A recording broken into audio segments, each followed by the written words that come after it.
Three what? 1302.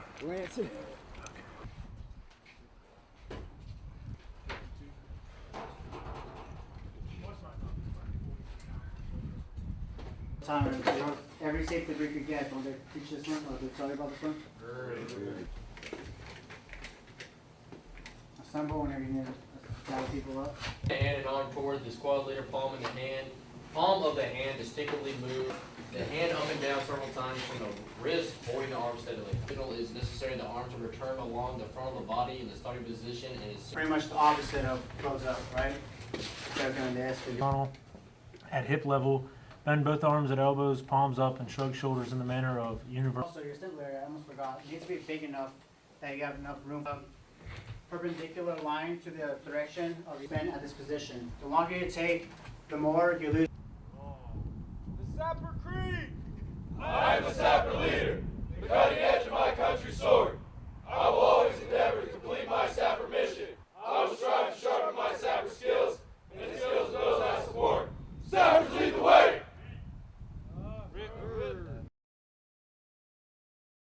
So my name is Corporal Holderfield. I'm the chief instructor here at ETA 9 and 10. I'm part of 2nd CEB. So a sapper is somebody that helps their unit with mobility, counter-mobility, and survivability in all aspects. Course is anywhere from 17 days to 21 days. We run the course 2 times a year, one in the spring and one in the fall. So the major events that we do are the ruck run, land nav. We have multiple live fire ranges, and those are really so the event we ran this morning was the 12-mile ruck run. The purpose of the ruck run is to see how mentally tough and physically fit the students are. The minimum rules for the course is you're not allowed to have your cell phone. It's not just an individual effort. You will always be with a buddy. It's always a team effort, and that's one of the biggest things we harp on. A course like this is very important to help any team leader that wants to go to the next level and be a squad leader, or a squad leader that just wants to improve himself. Engineers in general are an enabler to the O3 community. So when we better our training and ourselves, we end up making the battalions that we attach to more lethal overall. The hardest part of the course isn't so much the physical aspects, it's the mental aspect of them having to push themselves harder than they've pushed themselves in a long time. Our biggest expectation for the students is that they always give their best and they don't ever quit on themselves. When they quit, that's whenever there's no point in them being here, really. What's your biggest advice? My biggest advice would be to keep your head up and keep pushing yourself. Good morning, I'm Corporal Schelling. I'm an instructor down at Engineer Training Area 9 and 10 for 2nd CEB. It's Gerald, G-E-R-A-L-D, Schelling, S-C-H-E-L-L-I-N-G.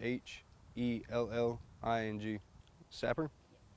Sapper is a term originating from the Army back in World War II.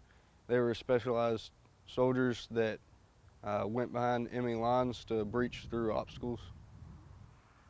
Some of the events are the 12-mile ruck, like they had today, some demo ranges. They have a week of classroom portion. Then they have about a week, which is their effects at the end, where they are doing mainly PB ops. PB ops is where the squads, you break down in their squads, and they conduct different mission sets around the training area. Generally, we have around 20 to 30 in the course. So today, the sappers conducted their 12-mile ruck first thing in the morning. And then when they were done with that, now they're currently in the classroom getting their patrolling and op orders class. Okay, so they have the 12-mile ruck, they have a 3-hour time limit and a pack of 45 pounds. If the sappers don't make that time limit, it's just a pass or fail. We won't drop them from the course, but it definitely docks a good bit of points off of their final score. Everything that they do, including attitude and time management, plays into how they score in the end. For our ruck course, they have to go down to a certain point and come back. They have to do that twice. Each of these events tests the sappers' individual skills, willpower, their mentality, as well as their morals and, how well they can follow directions. And it just all plays into how good of an engineer they can be overall.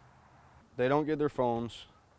They have to not run, but they're not allowed to walk anywhere.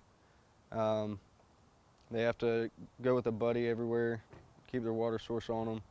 Have to say their Sapper's Creed before each meal. That way that they learn it by the end of the course. So at the end of the course, they're going to have their long walk, which is basically a 12-mile hike back to battalion. And then they're going to end up having their warrior's breakfast. And then after turning in and cleaning all their weapons, they'll be having their graduation.